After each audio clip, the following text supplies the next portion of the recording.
Hello guys, അപ്പോൾ ഒരു പുതിയൊരു വീഡിയോയിലേക്ക് സ്വാഗതം. ഇന്നും വളരെ സങ്കടം നിറഞ്ഞ ഒരു കളിയെ കുറിച്ച് തന്നെ പറയാനുള്ളത് ഇന്ത്യ വിസ് ഇംഗ്ലണ്ട്. അതായത് 2020 മത്സരങ്ങളിലുള്ള പരമ്പരയിലെ 4ാമത്തെ മത്സരമാണ് ഇന്നലെ നടന്നത്. ഇതിന് മുന്നത്ത് നടന്ന 3 മത്സരങ്ങൾ, ആദ്യത്തെ മത്സരം മറ്റേ മഴ മൂലം റദ്ദാക്കപ്പെട്ടു. ബാക്കിത്തെ 2 കളിലും ഇംഗ്ലണ്ട് എന്താ പറയുക എന്താ ഏറ്റവും എന്താ പറയുക ഔപചാരികമായി തന്നെ വിജയിച്ചു എന്ന് പറയാം. കാരണം ഇന്ത്യക്ക് യാതൊരു ചാൻസോ യാതൊരു പഴുതോ തരാതെ ഇംഗ്ലണ്ട് ജയിച്ചു. അങ്ങനെ ഇത് ഫൈനൽ മത്സരമാണ്. ഇനി 4-5 മത്സരം കൂടിയേ ഉള്ളൂ. അതായത് 4-5 ഇന്ത്യക്ക് ജയിച്ചാൽ മാത്രമാണ് ഈ പരമ്പര സമനില പിടിക്കാൻ പറ്റുള്ളൂ. അങ്ങനെ നമ്മുടെ സഞ്ജു ഈ പ്രാവശ്യം ഇറങ്ങുമോ എന്നറിയത്തില്ല. കാരണം 2 മത്സരങ്ങളിലും വമ്പൻ പരാജയമാണെന്നു ഇന്ത്യൻ ബാറ്റിംഗ് നിര കാഴ്ചവെച്ചത്. അപ്പോൾ ഈ സഞ്ജുവിന് ഇന്ന് ഇറക്കുമോ എന്നറിയത്തില്ല. എന്തായാലും നമുക്ക് നോക്കാം. അങ്ങനെ ഇന്നത്തെ മത്സരത്തിൻ്റെ പൂർണ്ണമായ വിശകലനമാണ് ഞാനിവിടെ പറയാൻ പോകുന്നത്. അങ്ങനെ ഇന്ത്യ വിസ് ഇംഗ്ലണ്ട്, അതായത് ഇന്ത്യ വിസ് ഇംഗ്ലണ്ട് 4ാം മത്സരം, 4ാം 2020 ഇന്ത്യ അട്ടപ്പടലം മൂഞ്ചിയ മത്സരം എന്ന് തന്നെ പറയാം. അട്ടപ്പടലം കഴിഞ്ഞ പ്രാവശ്യം പിടിച്ചു നിൽക്കാൻ പോലും സാധിക്കാതെ മൂഞ്ചിയെങ്കിൽ ഈ പ്രാവശ്യം അതുക്കും മേലെ എന്ന് തന്നെ പറയാം. കാരണം അതേ കോമ്പിനേഷനെ തന്നെയാണ് ഇറക്കിയത്. ജസ്റ്റ് ബോളേഴ്സിൻ്റെ 2 മാറ്റമാണ് വരുത്തിയത്. പക്ഷേ അതുകൊണ്ടൊന്നും ഒരു പ്രയോജനവും വരുത്തിയില്ല. നമ്മുടെ ഗംഭീർ ഒരു വീഡിയോയിൽ ഞാൻ കണ്ടതാണ്, സഞ്ജു ആയിട്ട് ഉടക്കി എന്നൊക്കെ. സത്യമാണോ നുണയാണോ എന്നറിയില്ല, പാപ്പരാസിൽ പരത്തുന്നതാണോ എന്ന് എനിക്കറിയത്തില്ല. സഞ്ജു ഞാൻ ടീമിലുണ്ടോ എന്ന് വെച്ചപ്പോൾ ഇല്ലാതെ. കാരണം ചോദിച്ചപ്പോൾ ഇത് എന്തോ പറയണേ, ഇത് ഞങ്ങളാണ് തീരുമാനിക്കണേ എന്നൊക്കെ പറഞ്ഞു എന്ന് കേൾക്കുന്നു, ഉറപ്പില്ല. അങ്ങനെ ഇംഗ്ലണ്ട് മത്സരത്തിൽ സഞ്ജു ഇല്ലാതെ പിന്നെയും സൂര്യവംശിയും അഭിഷേകും. ഇന്ത്യക്കാണ് ടോസ് കിട്ടിയത്. ഇന്ത്യ ബാറ്റിംഗ് തിരഞ്ഞെടുത്ത് നല്ല നല്ല പിച്ചായിരുന്നു. അതുകൊണ്ട് തന്നെ ഇന്ത്യ ബാറ്റിംഗ് തിരഞ്ഞെടുത്തു, നല്ല കണ്ടീഷനും. ഇന്ത്യയുടെ സൂര്യവംശിയും നമ്മുടെ അഭിഷേക് ശർമ്മയും ബാറ്റിങ്ങിന് ഇറങ്ങി. നല്ല തുടക്കം നല്ലതായിരുന്നു എന്ന് പറയാം. പക്ഷേ നമ്മുടെ ആർച്ചറിന് ഈ സൂര്യവംശി എന്നുള്ളതൊക്കെ കാരണം ഇന്ത്യൻ പിച്ചിൽ കിടന്ന് കളിച്ച പോലെയല്ലോ നമ്മുടെ ഇംഗ്ലണ്ട് പിച്ചിൽ. നല്ല ബൗൺസ് ഉള്ള പിച്ചാണ്. സൂര്യവംശിയിലെ കഴിഞ്ഞ 2 മത്സരം കീഴടക്കിയ പോലെ ഈ മത്സരം ആർച്ചർ നമ്മുടെ സൂര്യവംശിനെ കീഴടക്കി വെറും 15 റൺസ് കൊടുത്ത് സൂര്യവംശി മടങ്ങി. അങ്ങനെ 15 വയസ്സായി മടങ്ങി. തുടക്കം തന്നെ നമുക്ക് സൂര്യവംശിനെ നഷ്ടപ്പെട്ടു. പിന്നീട് ഇറങ്ങിയത് നമ്മുടെ ഇഷാൻ കിഷൻ ആയിരുന്നു. നമ്മുടെ വേൾഡ് 1-ാം നമ്പർ താരം എന്ന് വിശേഷിപ്പിക്കുന്ന ബാറ്റ്സ്മാൻ എന്ന് വിശേഷിപ്പിക്കുന്ന 2020 ഇഷാൻ കിഷൻ എന്തിനു വന്നു എന്ന് പോലും അറിയാതെ അവൻ അതേപോലെ തന്നെ മടങ്ങുകയാണ് ഉണ്ടായത്. അങ്ങനെ രണ്ട് പേര് ഔട്ടായി. നമ്മുടെ പവർ പ്ലേ അവസാനിക്കുന്ന സമയത്ത് 44 റൺസിന് 2 വിക്കറ്റ് ആയിരുന്നു. പിന്നീട് ഇറങ്ങിയത് നമ്മുടെ ശ്രേയസ് അയ്യർ, നമ്മുടെ ക്യാപ്റ്റൻ. അങ്ങനെ ശ്രേയസ് അയ്യറും അഭിഷേക് ശർമ്മയാണ്. അങ്ങനെ ഒരുവിധം ടീമിനെ പിടിച്ചു നിർത്തും എന്ന് തോന്നിച്ചെങ്കിൽ തന്നെ അത് നമ്മുടെ സ്പിന്നേഴ്സ് വന്നതോടുകൂടി അഭിഷേക് ശർമ്മ കൂടാരം കയറി. കാരണം സ്പിന്നേഴ്സ് വന്നു കഴിഞ്ഞാൽ അഭിഷേക് ശർമ്മയ്ക്ക് വലിയ കാര്യമില്ല എന്നുള്ളത് എല്ലാവർക്കും അറിയാം. കാരണം അവന് സ്പിന്നേഴ്സിനെ കളിക്കാൻ അറിയില്ല എന്ന് ചോദിച്ചാൽ അറിയാമെന്ന് എനിക്ക് തോന്നുന്നു. പക്ഷേ നല്ലൊരു ഓഫ് സ്പിന്നർ വന്നു കഴിഞ്ഞാൽ പുള്ളി തിരിച്ചു മടങ്ങും. അങ്ങനെ റഷീദിന് വിക്കറ്റ് നൽകി പുള്ളി അന്തസ്സായിട്ട് പോയി. പിന്നീട് നമ്മൾ വളരെയധികം പ്രതീക്ഷിച്ചുകൊണ്ടിരുന്ന നമ്മുടെ താരം തന്നെയാണ് അത് തിലക് വർമ്മ. പക്ഷേ തിലക് വർമ്മനെ ഇറക്കിയില്ല.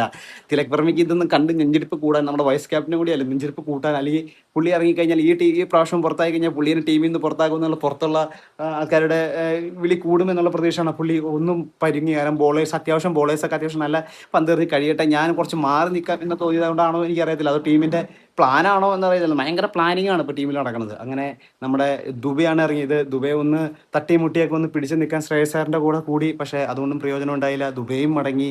പിന്നെ ഇറങ്ങിയവരെല്ലാം ഘോഷയാത്ര എന്ന് തന്നെ പറയാം. അങ്ങനെ നമ്മുടെ ശ്രേയസ് അയ്യർ ക്യാപ്റ്റൻ മാത്രം പിടിച്ചു നിന്നു എന്ന് പറയാം. അത്യാവശ്യം എന്താ പറയണേ, ഒന്ന് ചവിട്ടിക്കൂട്ടി അങ്ങനെ 80 റൺസ് എടുത്തു പുള്ളി. അങ്ങനെ നമ്മുടെ ടീമിനെ 158 റൺസ് എന്ന നിലയിലേക്ക് എത്തിച്ചു. അങ്ങനെ ഒരു അത്യാവശ്യം നല്ല സ്കോറിൽ നമ്മൾ തിലക് വർമ്മയെ കുറിച്ച് പറയുമ്പോൾ സങ്കടം തന്നെയാണ്. ഇവനൊക്കെ എന്തിനാ വന്നെ? ടെസ്റ്റ് കളിക്കാനാണോ വന്നെ? വൈസ് ക്യാപ്റ്റൻ എന്നുള്ള പദവി കൊടുത്തത് ഇന്ത്യൻ ടീമിൽ ഇങ്ങനെ പറ്റിക്കൂടി കിടക്കുന്ന സാധനം. എല്ലാ കളികളിലും ഇറക്കുന്നു, എല്ലാ രീതിയിലും ഇറക്കുന്നു. എന്നിട്ട് എന്ത് കാര്യമുണ്ട്? ആരോട് പറയാൻ, ആര് കേൾക്കാം അല്ലേ? നമ്മുടെ BCCIയും നമ്മുടെ സെലക്ഷൻ കമ്മിറ്റി സെലക്ഷൻ കമ്മിറ്റീനെ അതിനെക്കുറിച്ച് പറയാം. നമുക്ക് സെലക്ഷൻ കമ്മിറ്റിയെ കുറിച്ചൊക്കെ പറയാം. ഓക്കെ. അങ്ങനെ നമ്മുടെ സെക്കൻഡ് ബാറ്റിംഗ് നമ്മുടെ ഇംഗ്ലണ്ട് ആയിരുന്നു. ഇംഗ്ലണ്ടിന് ഇതൊക്കെ നിസ്സാരം എന്നുള്ള തുടക്കം തന്നെ ബട്ട്ലർ മടങ്ങിയെങ്കിലും അർഷദീപ് ഒരു വിക്കറ്റ് എടുത്തെങ്കിലും ഒരു കാര്യവും ഉണ്ടായില്ല. നമ്മുടെ സാൾട്ടും ബ്രുക്കും നിസ്സാരമായി കളിച്ച് ജയിച്ചു എന്ന് പറയാം. അത് 13.5 ബോളിൽ 158 റൺ അടിച്ചു കയറ്റി. നമ്മുടെ സാൾട്ടാണെങ്കിൽ 59 റൺസ് നോട്ട് ഔട്ടും മറ്റേ ബ്രുക്കാണെങ്കിൽ 35 ബോളിൽ 79 റൺ സിമ്പിളായിട്ട് അവർ അടിച്ചു കയറ്റി. ഒന്നും പറയാനുണ്ടായില്ല. അടി വാങ്ങി കൂട്ടാനല്ലാണ്ട് വേറെ പ്രത്യേകിച്ച് ഒരു പ്രയോജനം ഉണ്ടാവില്ല. ഇങ്ങനെ ഒരു ടീമിനെ തിരഞ്ഞെടുത്തയച്ച നമ്മുടെ സെലക്ഷൻ കമ്മിറ്റിക്കാണ് ആദ്യത്തെ ഇത് കൊടുക്കേണ്ടത്. കാരണം വെച്ചാൽ ഇത് IPL ആണെന്ന് വിചാരിച്ചാന്ന് തോന്നുന്നു.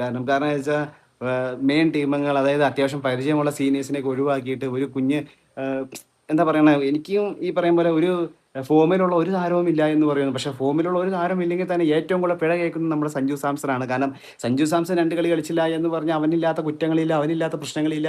ഈ കളിക്കുന്നവൻ ആരെങ്കിലും മര്യാദയ്ക്ക് കളിച്ചിട്ടുണ്ടോ? നമ്മുടെ ഇഷാൻ കിഷൻ ആകെ ഒരു 49 റൺസ് 40 ബോളിൽ നിന്ന് തട്ടിമുട്ടി അവൻ ഒരു 50 റൺസ് എടുത്ത് ടീമിൽ ഉറപ്പിക്കാൻ വേണ്ടി കളിച്ച കളിയല്ലാണ്ട് എന്താണ് ഈ ലോകം 1-ാം നമ്പർ താരം കാണിക്കുന്നത്? ഇന്നേ വരെ ഇതുവരെ കളിച്ച 5 കളികൾ, അതായത് 2 നമ്മുടെ അയർലൻഡിൻ്റെ കളി, ഇതുവരെ കളിച്ച 3 കളി, നമ്മുടെ ഇംഗ്ലണ്ടിനെതിരെ കളി 4 കളിയിൽ ഇംഗ്ലണ്ടിനെതിരെ കളി കളിച്ചാലും ആകെ ഒരു കളികളിൽ മാത്രമാണ് 49 റൺ 40 ബോൾ ചെയ്യുന്നത്. ഇത് വൺ ഡേ അല്ല, ടെസ്റ്റും അല്ല കേട്ടോ, ഇത് 2020 ആണ്. അങ്ങനെ കളിച്ച് നേടിയിരിക്കുന്ന ഇഷാൻ കിഷൻ ഇവനൊക്കെ എങ്ങനെ രക്ഷപ്പെട്ടു പോകണം? തിലക് വർമ്മേനെ കുറിച്ച് പറയുകയാണെങ്കിൽ എന്ത് കാര്യത്തിലാണ് ടീമിലെടുത്തേക്കണെന്ന് അറിയില്ല. ഇവനെ ടീമിൽ നിന്ന് പുറത്താക്കാൻ വേണ്ടി BCCI തന്നെ കൊടുത്തേക്കണെയാണോ വൈസ് ക്യാപ്റ്റൻ പദവി എന്ന് സംശയിക്കുന്നു. കാരണം വെറുതെ ഒരാളായിട്ട് അവിടെ വന്ന് നിന്ന് ഇന്ത്യൻ ടീമിന് ഒരു ബാധ്യത തന്നെയാണ് ശരിക്കും തിലക് വർമ്മ. തിലക് വർമ്മയുടെ സ്ഥാനത്ത് നമ്മൾ സഞ്ജു സാംസനെ ഇറക്കിയായിരുന്നെങ്കിൽ കോമ്പിനേഷനും സെറ്റായാണ്. വേറെ തന്നെ ഈ ഇടത് പയ്യന്മാർ തന്നെ ഇറങ്ങി ഒരു വലത് ബാറ്റ്സ്മാൻ ഒരു ഇടയ്ക്ക് ഒരു ചേഞ്ച് ആയിട്ടും അവനെ ഇറക്കിയായിരുന്നെങ്കിൽ അത് നല്ലതല്ലേ. സഞ്ജു സാംസൺ ഏത് നിലയിലും നമുക്ക് പരീക്ഷിക്കാം, മിഡ് ഓർഡറിലോ ഓപ്പണിങ്ങോ ഇതൊന്നും പരീക്ഷിക്കാതെ സഞ്ജു സാംസനെ മാത്രം അവൻ ചെയ്താണ് കുറ്റം എന്നുള്ള രീതിയിൽ അവനെ മാത്രം തഴഞ്ഞു കൊണ്ടിരിക്കുന്ന ഈ ടീം എന്താണ് സംഭവിക്കുന്നത് എനിക്കറിയത്തില്ല. ഇന്ത്യൻ ടീം ഇങ്ങനെ തകർച്ചയിലേക്ക് പോകുന്നത് കാരണം എന്ത്? സെലക്ഷൻ കമ്മിറ്റിയാണോ? അഗാക്കർ എന്താണ് കാണിക്കുന്നത്? അഗാക്കർ ഗില്ലിനെ ക്യാപ്റ്റൻസിയിലേക്ക് പദവിയിലേക്ക് കൊണ്ടുവരാൻ ചെയ്യുന്ന ഈ കളികളാണോ ഇത്? കാരണം അഗാക്കറിൻ്റെ ഈ പദവി തന്നെ കിട്ടിയത്, അതായത് അവൻ്റെ സെലക്ഷൻ കമ്മിറ്റി പദവി തീർന്നതാണ്, പക്ഷേ പദവി കിട്ടിയത് ഇന്ത്യൻ ടീം 2020 വേൾഡ് കപ്പ് വിജയിച്ചത് കൊണ്ടാണ്. അത് നേടിക്കൊടുത്തത് സഞ്ജു സാംസണാണ്. ആ സഞ്ജു സാംസൺ തന്നെയാണ് ആദ്യം പുറത്താക്കിയത്. എന്നിട്ട് ഇപ്പോൾ കളിച്ചാൻ ഇറങ്ങി എല്ലാ കളികളിലും പുറത്തു. എന്തിനു പോയാലും സഞ്ജു സാംസണാണ് പ്രശ്നം. സഞ്ജു സാംസനെ പുറത്താക്കൂ, ഇന്ത്യൻ ടീം വിജയിക്കും എന്ന് പറയുന്നത്. ഇന്ത്യൻ ടീം ഏതെങ്കിലും കളി വിജയിച്ചിട്ടുണ്ടോ? കഴിഞ്ഞ വേൾഡ് കപ്പിലും സഞ്ജു സാംസണായിരുന്നു കുറ്റം. സഞ്ജു സാംസനെ പുറത്താക്കി. സഞ്ജു സാംസൺ പുറത്തായിട്ട് ഇന്ത്യ അടപടലം മൂഞ്ചി നിന്നപ്പോൾ പിന്നെയും ഈ പറയുമ്പോൾ സഞ്ജു സാംസനെ വിളിച്ചു വരുത്തി.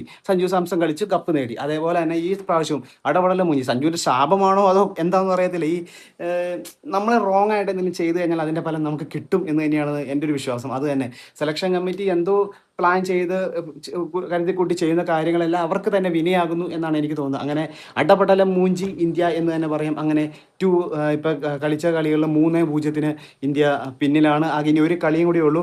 ആ കളിയിൽ ഇനി സഞ്ജു സാംസൺ ഇറങ്ങുമോ ഇല്ലയോ എന്ന് അറിയത്തില്ല. മിക്കവാറും ഇറക്കും. കാരണം വെച്ചാൽ ഈ പണ്ടാരം കേട്ട് എല്ലാവരുടെയും ചീത്ത കേട്ട് എല്ലാ മുതിർന്ന താരങ്ങളും പറഞ്ഞു തുടങ്ങി എന്താണ് ഈ കാണിക്കുന്നത് എന്ന് പറയും. സെലക്ഷൻ കമ്മിറ്റിക്കെതിരെ പ്രശ്നമാണ്. ഇനി സഞ്ജു സാംസൺ ഇറക്കിയിട്ട് സഞ്ജു സാംസൺ പരാജയപ്പെട്ടാൽ അവർക്കൊരു ആശ്വാസമുണ്ട്. അതുകൊണ്ടാണ് സഞ്ജു സാംസൺ ഇറക്കായിരുന്നത്. ഇപ്പോൾ ഇഷാൻ കിഷനെ അല്ലെങ്കിൽ തിലക് വർമ്മേനെ മാറ്റേണ്ട സമയം അതിക്രമിച്ചിരിക്കുന്നു. അവർക്കൊരു വിശ്രമം നൽകണമെന്നാണ് എൻ്റെ അഭിപ്രായം. കാരണം സഞ്ജു സാംസന് സിംബാബ്വെ സീരീസിൽ വിശ്രമം കൊടുത്തു എന്നാണ് പറഞ്ഞു കേട്ടത്. അപ്പോൾ ഈ എന്തിനാണ് അവന് വിശ്രമം എന്ന് എനിക്കറിയത്തില്ല. കാരണം ഈ പറയുന്ന അഭിഷേക് ശർമ്മയും ഈ പറയുന്ന തിലക് വർമ്മയും ഇഷാൻ കിഷനും എല്ലാവരും ഈ പറയും പോലെ വേൾഡ് കപ്പ് കളിച്ചു, അത് കഴിഞ്ഞ് IPL കളിച്ചു, അത് കഴിഞ്ഞ് ഈ പറയുന്ന അയർലൻഡ് സീരീസ് കളിച്ചു, പിന്നെ ഇംഗ്ലണ്ട് സീരീസ് കളിച്ചു, ഇതിപ്പോൾ അടുത്ത സിംബാബ്വെ സീരീസിൽ. ഇവരെല്ലാവർക്കും ഇല്ലാത്ത എന്ത് റെസ്റ്റാണ് നമ്മുടെ സഞ്ജു സാംസന് കൊടുക്കണം? എനിക്കറിയത്തില്ല. സഞ്ജു സാംസന് എന്തിനാണ് ഇങ്ങനെ തടയുന്നത്? അവനെയും ഇറക്കൂ, കളിക്കാൻ അവസരം കൊടുക്കൂ, അവൻ്റെ പേടി മാറ്റും. നീ ടീമിൽ സ്ഥിരമാണ് അല്ലെങ്കിൽ എന്തെങ്കിലും കൊടുത്ത് അവനെ നിലനിർത്തൂ. അപ്പോൾ അവൻ കളിക്കും. ടീമിന് നല്ലൊരു മുതൽക്കൂട്ട് തന്നെയായിരിക്കും എന്നാണ് എൻ്റെ ഒരു വിശ്വാസം.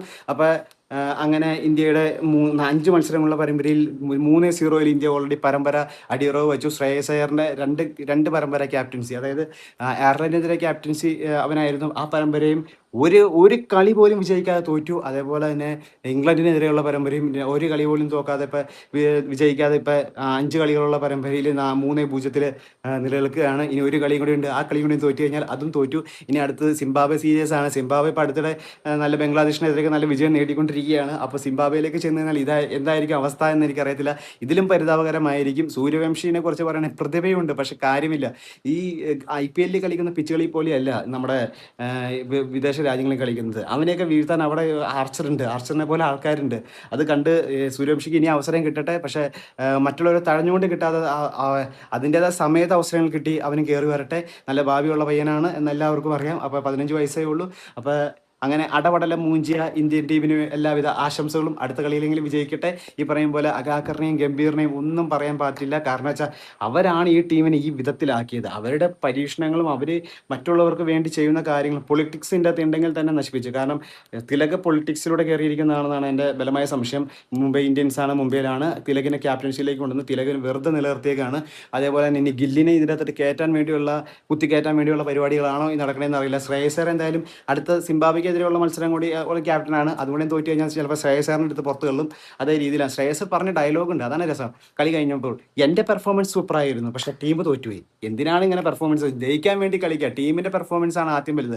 ടീമിനെ മുന്നിലിട്ട് നയിക്കുന്നവനാണ് യഥാർത്ഥ ക്യാപ്റ്റൻ. അല്ലാണ്ട് ഞാൻ ഓക്കെയാണ്, മറ്റുള്ളവർക്കാണ് പ്രശ്നമെന്ന് മറ്റുള്ളവരുടെ തലയായിരുന്നവനല്ല. സ്വയം മറ്റുള്ളവരുടെ കുറ്റങ്ങളും സ്വയം ഏറ്റെടുത്ത് ആ ടീമിനെ ഉയർത്തിക്കൊണ്ടുവരുന്നവനാണ് യഥാർത്ഥ ക്യാപ്റ്റൻ.